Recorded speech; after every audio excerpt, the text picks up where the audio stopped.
નમસ્કાર મિત્રો, તમારું સ્વાગત છે આપણી પોતાની ચેનલ ગુજરાત પોઈન્ટમાં. મિત્રો, ભારતની 2027ની વસ્તી ગણતરીને લઈને એક મોટું અપડેટ આવ્યું છે. હવે પહેલીવાર સરકાર દ્વારા લોકોને ઘર બેઠા ઓનલાઈન પોતાની માહિતી ભરવાની સુવિધા આપવામાં આવી છે.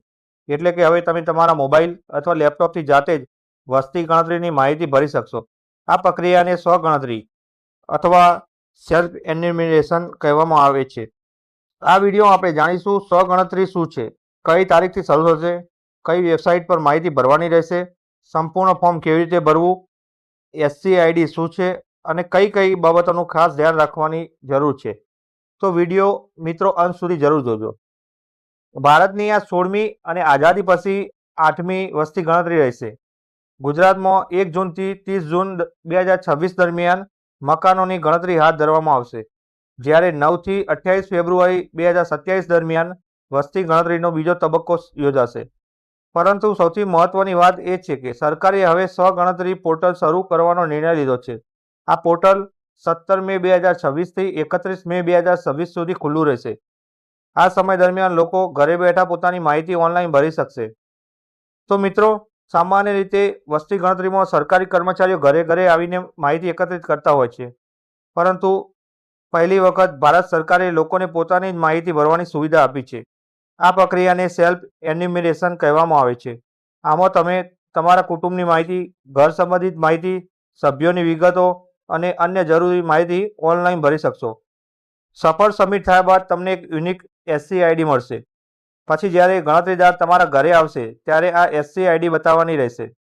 મિત્રો, સ્વગણતરી માટે સરકાર દ્વારા અધિકૃત પોર્ટલ શરૂ કરવામાં આવશે, જેની વેબસાઇટ છે sc.census.government.in, જે તમને સ્ક્રીન ઉપર દેખાઈ રહી છે. તમે મોબાઈલ અથવા કોમ્પ્યુટર બંનેમાંથી આ વેબસાઇટ ખોલી શકો છો, પરંતુ નકશામાં ઘર દર્શાવવા માટે ડેસ્કટોપ અથવા લેપટોપ વધુ સરળ રહેશે. હવે આપણે સંપૂર્ણ પ્રક્રિયા સરળ ભાષામાં સમજીએ. સ્ટેપ 1, પોર્ટલમાં લોગિન કરો. સૌપ્રથમ વેબસાઇટ ખોલો, ત્યારબાદ તમારું રાજ્ય પસંદ કરો અને કેપ્શન ભરો અને આગળ વધો. આ પછી સ્વગણતરી પ્રક્રિયા શરૂ થશે. કુટુંબની નોંધણી કરો. હવે તમારા કુટુંબના મુખ્ય વ્યક્તિનું નામ દાખલ કરવાનું છે. મિત્રો, ખાસ ધ્યાન રાખજો, એકવાર મુખ્ય વ્યક્તિનું નામ દાખલ કર્યા પછી તેને બદલાવી શકાશે નહીં. ત્યારબાદ મોબાઈલ નંબર દાખલ કરો. ઈમેલ ID આપી હોય તો આપી શકો. એક મોબાઈલ નંબર એક જ કુટુંબ માટે ઉપયોગમાં લઈ શકાશે. સ્ટેપ 3, ભાષા પસંદ કરો અને OTP વેરીફાઈ કરો. હવે તમારે તમારી પસંદગીની ભાષા પસંદ કરવાની રહેશે. ગુજરાતી સહિત 16 ભાષાઓમાં આ સુવિધા ઉપલબ્ધ રહેશે. ત્યારબાદ મોબાઈલ નંબર પર OTP આવશે. OTP દાખલ કરીને વેરીફાઈ કરો. મિત્રો, OTP મેળવવા માટે મોબાઈલ નેટવર્ક હોવું ખૂબ જ જરૂરી છે. સ્ટેપ 4, રહેઠાણની વિગતો ભરો. હવે તમને નીચેની વિગતો ભરવાની રહેશે: જિલ્લો, ગામ અથવા શહેર, વિસ્તારનું નામ, લેન્ડમાર્ક, પિનકોડ. ત્યારબાદ સર્ચ પર ક્લિક કરવાનું રહેશે. સ્ટેપ 5, નકશામાં તમારું ઘર દર્શાવો. હવે સ્ક્રીન પર નકશો ખુલશે. ત્યાં એક રેડ માર્ક દેખાશે. આ માર્કરને ખેંચીને તમારા ઘરની ચોક્કસ સ્થાન પર મૂકો. ત્યારબાદ સેવ અને નેક્સ્ટ પર ક્લિક કરો. આ માહિતીથી ગણતરીદારને તમારું ઘર ઓળખવામાં સરળતા રહેશે. સ્ટેપ 6, પ્રશ્નાવલી પૂર્ણ કરો. હવે તમને ઘર અને કુટુંબ સંબંધિત પ્રશ્નોના જવાબ આપવામાં રહેશે.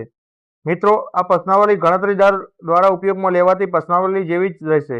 જો કોઈ પ્રશ્ન સમજવામાં મુશ્કેલી પડે તો ટૂલ ટીપ અને FAQનો ઉપયોગ કરી શકો. તમે અગાઉ ભરેલી માહિતીમાં ફેરફાર પણ કરી શકો છો. સ્ટેપ 7, પ્રિવ્યૂ અને ચકાસણી. હવે તમામ માહિતીનું પ્રિવ્યૂ સ્ક્રીન પર દેખાશે. અહીં તમે સંપૂર્ણ માહિતી ચકાસી શકો છો. જો કોઈ ભૂલ હોય તો પાછા જઈને સુધારી શકો છો. મિત્રો, ડ્રાફ્ટ તરીકે સેવ કરવાની પણ સુવિધા આપવામાં આવી છે, એટલે કે હવે પછી ફરીથી લોગિન કરીને પ્રક્રિયા પૂર્ણ કરી શકો છો.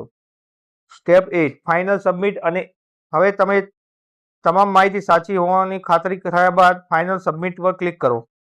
ત્યારબાદ તમારી સેલ્ફ એન્યુમરેશન પ્રક્રિયા પૂર્ણ થશે અને તમને S થી શરૂ થતી 11 અંકની યુનિક SCID મળશે. આ SCID સ્ક્રીન પર દેખાશે, SMS દ્વારા આવશે અને ઈમેલ પણ મળશે.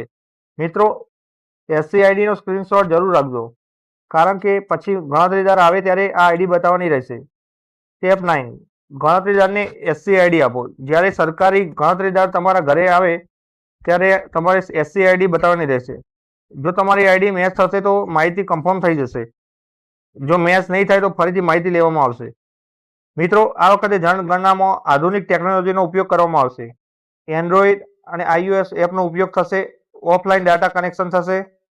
ગુજરાત સહિત 16 ભાષાઓમાં સેવા મળશે. ડેટા સંગ્રહ ઝડપી બનશે અને ફિલ્ડ વર્કનું ભારણ ઘટશે. આ પહેલ લોકો માટે ખૂબ જ ઉપયોગી સાબિત થશે.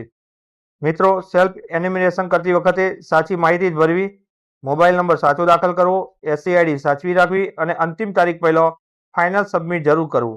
જો સમયસર ફાઇનલ સબમિટ નહીં કરો તો પ્રક્રિયા અધૂરી ગણાશે. તો મિત્રો, આશા છે કે ગુજરાતની વસ્તી ગણતરી 2027 અને સેલ્ફ એન્યુમરેશન વિશેની સંપૂર્ણ માહિતી તમને સમજાઈ ગઈ હશે. જો વિડીયો ઉપયોગી લાગ્યો હોય તો લાઈક જરૂર કરજો અને આવી જ મહત્વપૂર્ણ સરકારી માહિતી માટે તમારી પોતાની ચેનલ ગુજરાત પોઈન્ટને સબસ્ક્રાઇબ કરવાનું ભૂલતા નહીં. આ વિડીયો તમારા મિત્રો, પરિવારજનો સાથે જરૂર શેર કરજો જેથી તેઓ પણ ઘર બેઠા સરળતાથી સેલ્ફ એન્યુમરેશન કરી શકે. વિડીયો પસંદ આવ્યો હોય તો લાઈક અને શેર કરો. સાથે ગુજરાત પોઈન્ટને સબસ્ક્રાઇબ કરવાનું ભૂલતા નહીં.